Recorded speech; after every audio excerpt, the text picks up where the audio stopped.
One thing I wanted to talk to you about on the Gretch was this quite novel feature, the electronic tuner system, which is found on the back of the amplifier. There's an on-off switch here, and then you've got two adjustable controls here, which loudness control and pitch control. This is a very, very simple guitar tuner, and it uses in the circuit here 1/2 of V5A as basically an oscillator. It's an oscillator circuit that is frequency adjustable, so you can dial in the frequency, and it's got an output level control as well, and it's got an on-off switch as well, to exactly as shown here. It's quite simple, and all it does is plays a single note.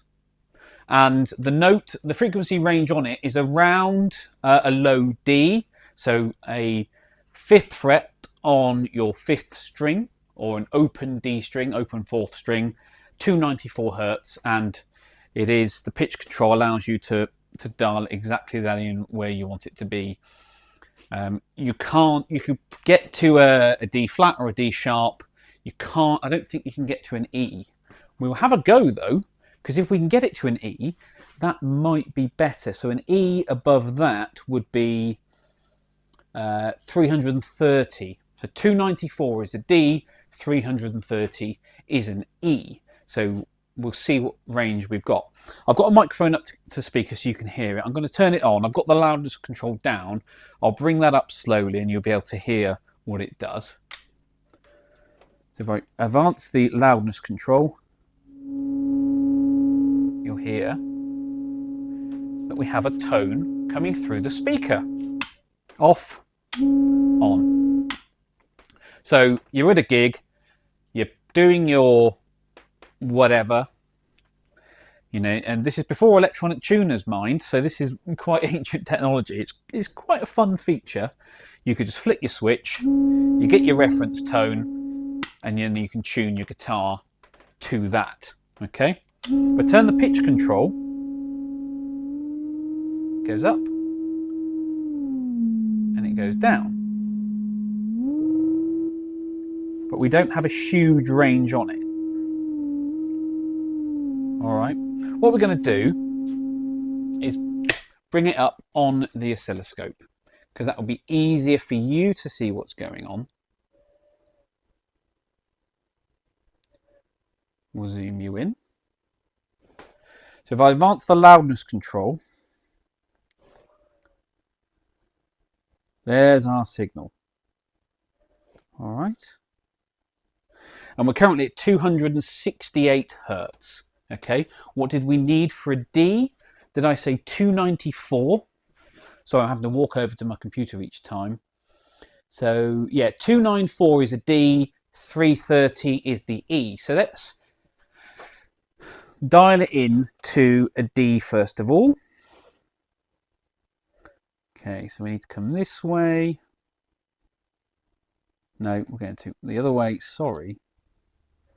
280, 287, 288, 290. That's 290. Quite sensitive.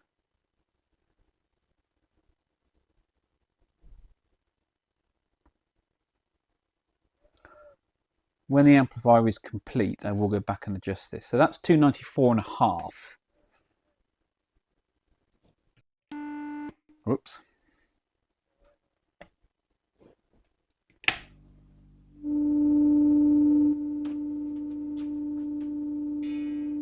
Yep, sounds like a D to me.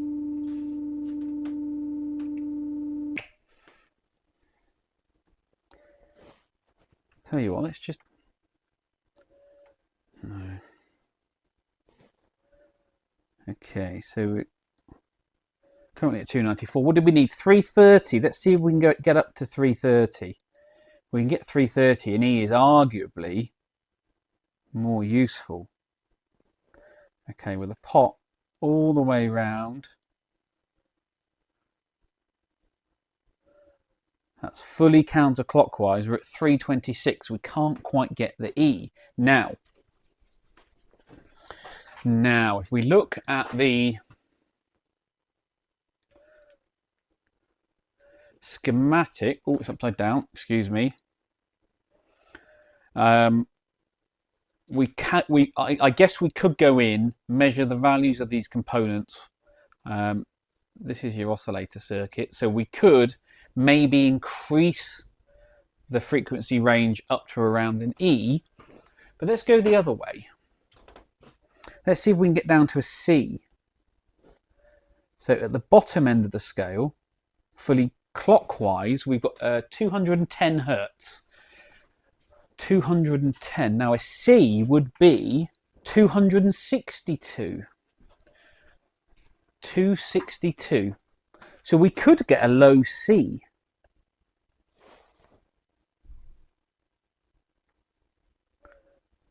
We dial it into 262.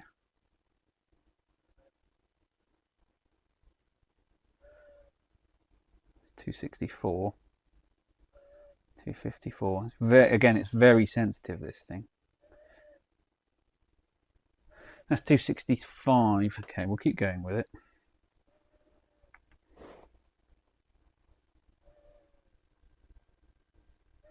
It's arguably redundant, this feature anyway, because everyone's got electronic tuners, but as the amp's got it, we may as well try and get it right.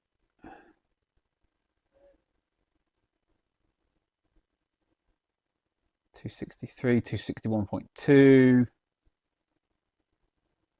I don't have enough fine control enough to get it there. So I can't quite get the C. So let's go back to 294, which is our D, which I guess is an open string on the guitar, isn't it? So, no, we've gone the wrong way. 294, dial that back in. 290. Closest I can get is 294 and a half, but of course it does jump around slightly. 294 and a half. So there you go. Loudness control down. Speaker on. Bring it up to about there.